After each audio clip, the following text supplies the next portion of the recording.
A new Politico and Morning Consult global sustainability survey has found that across the planet, 5 continents at least that were surveyed here, majority of people in the countries where the surveys were conducted want their governments to do more to protect from climate change. And of course, the majorities also say that the fossil fuel companies should be the ones having to pay for a lot of this. They want investments in infrastructure. They want clean energy. They want all of the things that are necessary, but their governments aren't giving it to them, and they're getting pissed off. Now, that's the part of the poll, by the way, that made headlines. That's the part that everybody wants to talk about. That's not what I want to talk about, because we've known that, actually. What I want to talk about is a tiny little snippet from this poll, to me, that tells us everything. And that is the fact that here in the United States, out of all of the other countries, again, across 5 continents polled, the United States is the most ideologically divided on the issue of climate change. 97% of left-leaning voters in the United States express concern about climate change, compared to 51% of right-leaning voters. So that is a gap. There's a 46-point difference between the left and the right on whether or not we should be concerned about climate change. The biggest gaps they found in other countries were about 20 points. So we are more than double what these other countries are in ideological differences on whether or not to address climate change. Climate change in the United States, of course, has become an exceptionally partisan issue.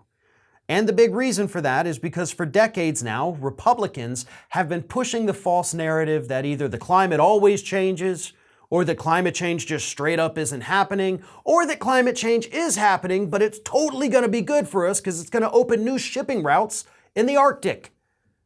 Either way, they're saying, let's not do anything about it. It's too expensive to do anything about it, so why even bother? And of course, they push these conspiracies, which is what they are, because they're being paid to. The fossil fuel industry is giving them campaign money.